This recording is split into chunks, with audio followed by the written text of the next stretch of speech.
الشيطان الرجيم بسم الله الرحمن الرحيم الحمد لله رب العالمين وصلى الله على سيدنا محمد وآله الطيبين الطاهرين اللهم صل على محمد وآل محمد وعجل فرجه سيما بقية الله في الأراضين واللعن على أعدائهم أجمعين أما بعد قال الله الحكيم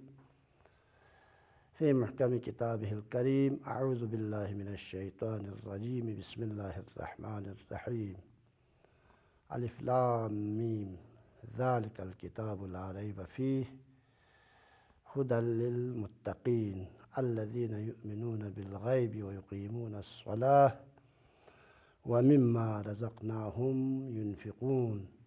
والذين يؤمنون بما أنزل إليك وما أنزل من قبلك وبالآخرة هم يوقنون صدق الله العلي العظيم وقال رسول الله صلى الله عليه وآله وسلم من مات ولم يعرف إمام زمانه مات میتة جاہلیہ وصدق رسوله النبی الکریم۔ پچھلے دروس میں خدا کے آخری حجت، پیغمبر کے آخری جانشین، مسلمانوں کے آخری پیشوا اور شیعوں کے 12ویں امام حضرت امام زمانہ عجل اللہ تعالیٰ فرجہ الشریف کی ولادت،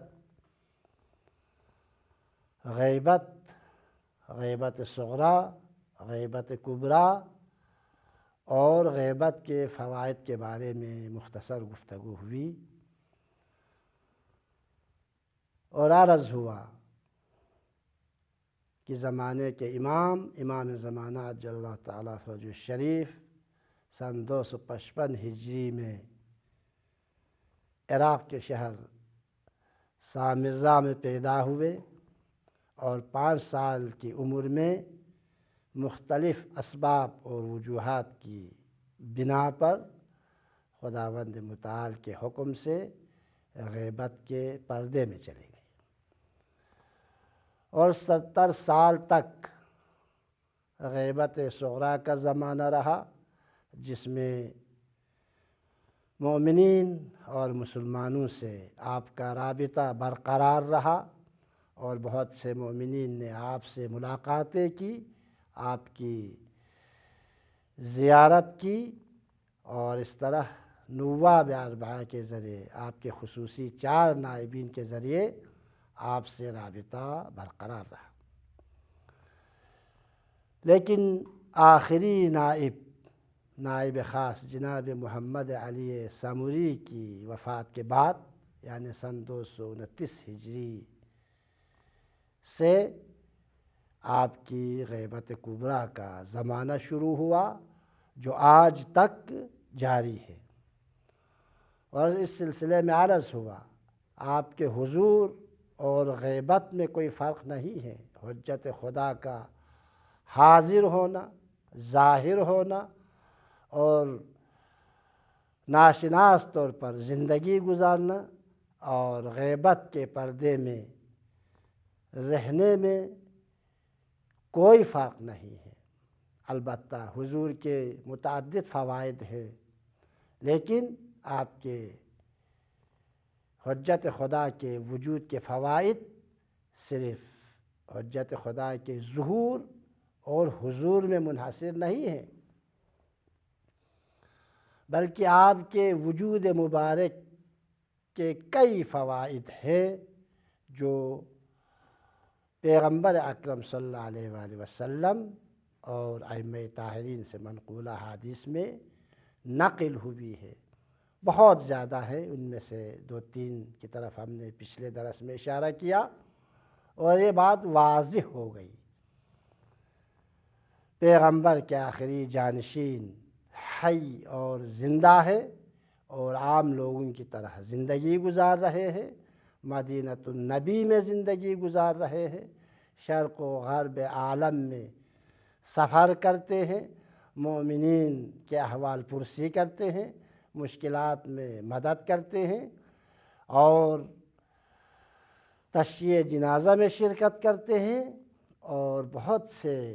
مشکلات میں مومنین کی مادی اور فکری لحاظ سے مدد کرتے ہیں۔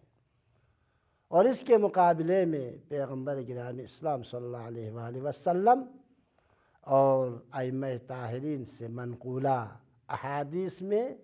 متعدد وظائف اور ذمہ داریاں شیعیان علی پر خصوصی طور پر، مسلمانوں پر عمومی طور پر، اور عام تمام عالم بشریت پر عمومی طور پر کچھ ذمہ داریاں عائد ہوتی ہیں۔ ان احادیث کی روشنی میں زمانے کے امام کے حوالے سے بہت سی ذمہ داریاں احادیث کی کتابوں میں نقل ہوئی ہیں، اور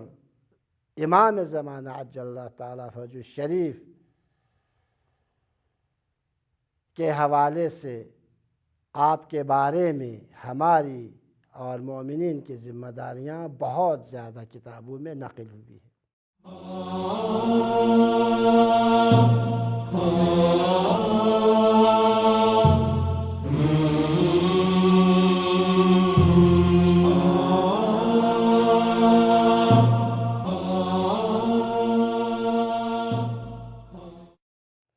مہدویت کے مباحث میں سے ایک بنیادی بحث اور اہم ترین بحث منتظرین کے وظائف کی بحث ہے، بہت اہم بحث ہے۔ زمانے کے امام ناشناس طور پر اپنے وظائف پر عمل کر رہے ہیں، لیکن ہماری بھی کچھ ذمہ داریاں ہیں، اور بحث مہدویت میں، مباحث مہدویت میں منتظرین کے وظائف بنیادی مباحث میں سے ہیں۔ بہت سے مباحث، بہت سے وظائف احادیث کی کتابوں میں نقل ہوئی ہیں۔ یہ بحث اتنا اہم بحث ہے کہ علماء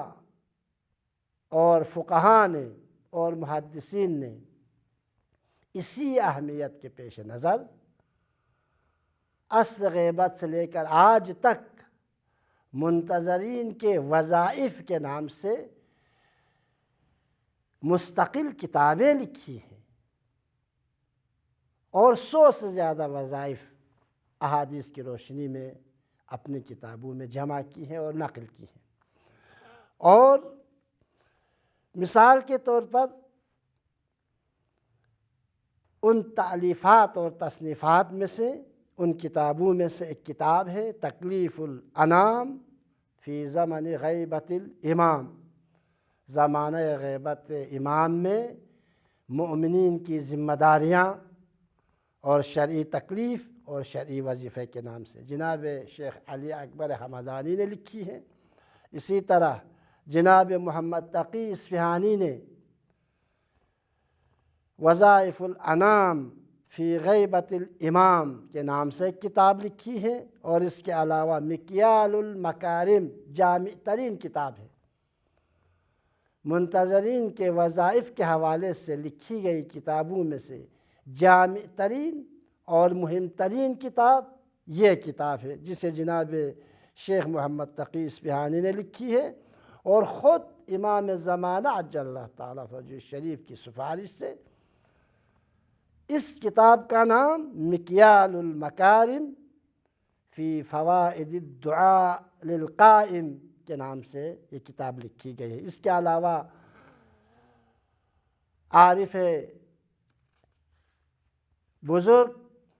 اور مشہور محدث، فقیہ اور عابد اور عارف جناب سید ابن طاووس نے اپنی متعدد کتابوں میں مختلف دعائیں امام زمانہ عجل اللہ تعالیٰ فرجہ الشریف کے بارے میں نقل کی ہیں، اور کہا ہے ان دعاؤں کا کرنا منتظرین کے وظائف میں سے ایک ہے۔ اور اسی طرح عراق کے مشہور عالم جناب سید محمد صدر جو ہمارے زمانے میں صدام کے دور میں ان کو شہید کر دیا گیا۔ جناب محمد صدر نے 2 جلد کتابیں لکھی ہیں، تاریخ الغیبۃ الکبریٰ الصغریٰ و تاریخ غیبۃ الکبریٰ کے نام سے۔ تاریخ غیبۃ الکبریٰ میں انہوں نے ایک مستقل باب کھولا ہے منتظرین کے وظائف کے حوالے سے، اور اس سے بھی اہم اور مفصل ترین کتاب جو فارسی میں لکھی گئی ہے، جناب محدث نوری مرزا نوری صاحب مستدرک الوسائل نے ایک کتاب لکھی ہے فارسی میں، وظائف منتظران اس میں تفصیل کے ساتھ بیان ہوئے ہیں، اور اس کتاب کا نام ہے النجم الثاقب۔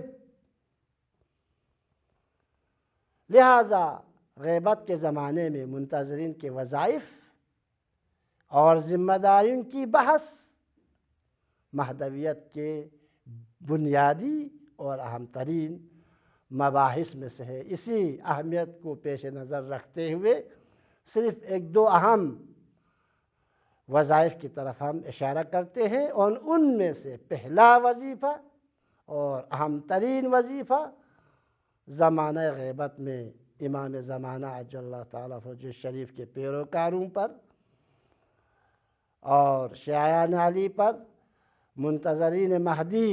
عجل اللہ تعالیٰ فرجہ شریف کی ذمہ داریوں میں سے ایک اہم ترین ذمہ داری زمانے کے امام کی معرفت ہے۔ احادیث میں جو ذمہ داریاں بیان ہوئی ہیں، جو وظائف بیان ہوئے ہیں منتظرین کے زمانہ غیبت کبریٰ میں، ان میں سے ایک اہم ترین وظیفہ یہ بیان ہوا ہے کہ منتظرین نے مہدی کو چاہیے کہ سب سے پہلے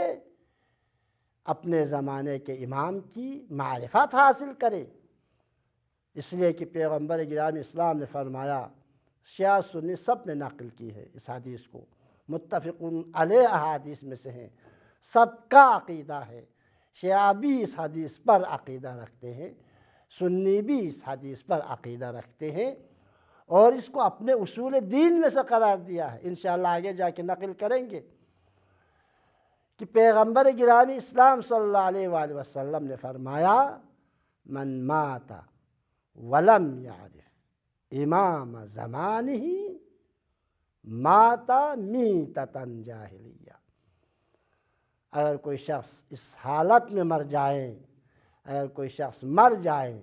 لیکن اس کو اپنے زمانے کے امام کی معرفت حاصل نہ ہوئی ہو، اور اسی حالت میں زمانے کے امام کی معرفت کے بغیر ولو وہ نمازی ہیں، ولو وہ روزہ رکھتے ہیں، ولو وہ حج پہ جاتے ہیں، ولو وہ لوگ تمام احکام الہی پر عمل کرتے ہیں، لیکن زمانے کے امام کی معرفت اگر حاصل نہ ہو، حجت خدا کی معرفت اگر حاصل نہ ہو، پیغمبر کے حقیقی جانشین کی اگر معرفت حاصل نہ ہو،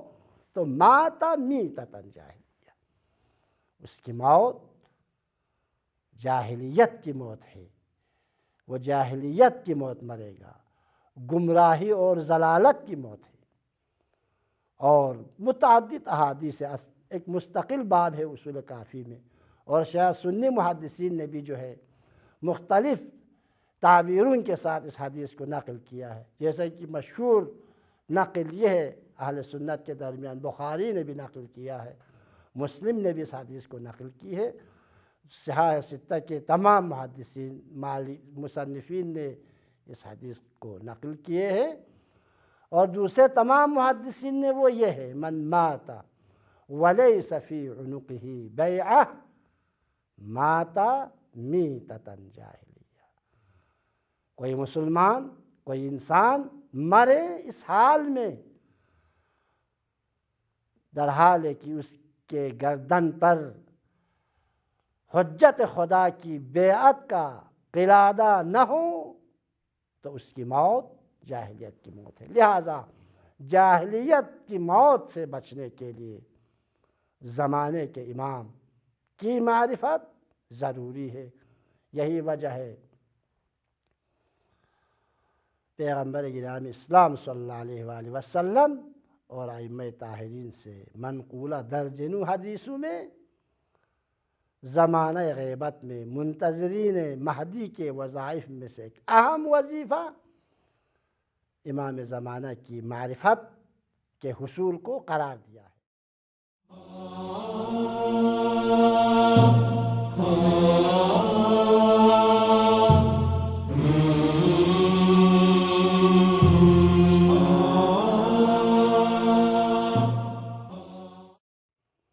اب یہ بات واضح ہے، معرفت دو طریقے سے حاصل کی جا سکتی ہے۔ امام کی پہچان اور شناخت دو طریقے سے ہو سکتا ہے۔ ایک یہ ہے کہ آپ کو حسب و نسب کے لحاظ سے پہچانیں، مثلا یہ معرفت حاصل کریں امام زمانہ عجل اللہ تعالیٰ فرجہ الشریف قریشی ہے، قریش میں سے ہیں، فرزندان عبد المطلب میں سے ہیں، فرزندان ابو طالب میں سے ہیں، فرزندان علی و زہرا میں سے ہیں، فرزندان حسن و حسین میں سے ہیں، اور اس طرح فرزندان باقر و جعفر صادق و موسیٰ کاظم و امام محمد تقی و علی النقی و حسن عسکری کے فرزند ہیں۔ یہ بھی شناخت کا ایک طریقہ ہے۔ مہدی بنی ہاشم میں سے ہیں، مہدی حسن عسکری کے فرزند بلا فاصل ہے، یہ بھی ایک شناخت کا ایک طریقہ ہے۔ لیکن احادیث میں جس شناخت اور معرفت کے حوالے سے گفتگو ہوئی ہے، اس سے مراد یہ نہیں ہے کہ امام مہدی کے حسب نسب کو صرف پہچان، ہاں یہ بھی ضروری ہے، یہ بھی وظائف میں سے، لیکن احادیث میں جس معرفت کی بات ہوئی ہے، جس معرفت کے حصول کو ضروری قرار دیا ہے، جس معرفت کے حصول کو تمام منتظرین مہدی کے وظائف اور ذمہ داریوں میں سے قرار دے، وہ آپ کے حسب و نسب اور ظاہری شکل و شمائل کی معرفت نہیں ہے۔ البتہ یہ بھی ضروری ہے، اس کے بغیر آپ کے معنوی مقام کے معرفت حاصل نہیں کر سکیں گے۔ ابو نصر خادم جو امام حسن عسکری علیہ السلام کے خادموں میں سے آپ کے خدمت گزاروں کے سردار ہیں، جناب ابو نصر خادم کے نام سے معروف ہے۔ وہ نقل کرتے ہیں کہ حضرت امام حسن عسکری علیہ السلام کی شہادت سے پہلے ایک دفعہ میں امام حسن عسکری علیہ السلام کی خدمت میں حاضر ہوا تو آپ کے ساتھ آپ کے فرزند محمد مہدی عجل اللہ تعالیٰ فرجہ الشریف بھی بیٹھے ہوئے تھے۔ میں نے حضرت امام حسن عسکری کو سلام کیا، پھر اس کے بعد حضرت محمد مہدی عجل اللہ تعالیٰ فرجہ الشریف اور حضرت امام حسن عسکری کے احوال پرسی کی۔ اس کے بعد جناب محمد مہدی عجل اللہ تعالیٰ فرجہ الشریف نے مجھ سے پوچھا، ابو نصر کیا تم مجھے پہچانتے ہو؟ کیا تم مجھے جانتے ہو؟ قلت نعم، ابو نصر کہتے ہیں میں آپ کو جانتا ہوں، میں نہ پہچانوں تو کون پہچانے؟ میں آپ کے گھر کا خادم ہوں، میں آپ کے گھر کی خدمت گزار ہوں، اب میں آپ کو نہ پہچانوں تو کون پہچانے گا؟ فرمایا بتاؤ میں کون ہوں؟ فرمایا، ابو نصر کہتے ہیں قلت انت سیدی وابن سیدی، میں نے جواب میں عرض کی فرزند رسول آپ میرے مولا اور آقا کے فرزند اور میرے مولا اور آقا ہیں، آپ میرے مولا اور آقا حسن عسکری کے فرزند اور میرے مولا اور آقا ہیں۔ تو ابو نصر کہتے اس وقت زمانے کے امام نے فرمایا، ابا نصر فقال لیس عن هذا سألتک، ابو ناصر میں نے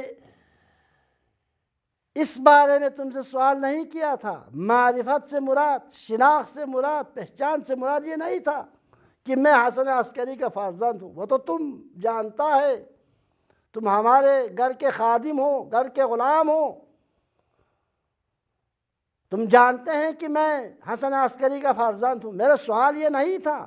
ابو بصر کہتے ہیں فقلت اگر آپ کے سوال کا مقصد یہ نہ ہو تو آپ ہی بتا دیجیے آپ کا مقصد کیا تھا۔ تو اس وقت فرمایا، قالا، اس وقت زمانے کے امام نے فرمایا، ابو نصر میرا مقصد یہ ہے، شناخت اور پہچان اور معرفت سے میرا مقصد یہ ہے کہ مجھے اس طرح سے پہچانو، اس طرح سے میری معرفت حاصل کرو، انا خاتم الاوصیاء وبی یدفع اللہ عز وجل البلاء عن اہلی و شیعتی وانی لامان لأہل الارض۔ ابو نصر میرا مقصد معرفت سے یہ ہے کہ تم اس طرح سے میری معرفت حاصل کرو کہ میں خاتم الانبیاء کا آخری جانشین اور خاتم الاوصیاء ہوں، اور میرے وسیلے سے، میرے وجود کی برکت سے خداوند متعال میرے خاندان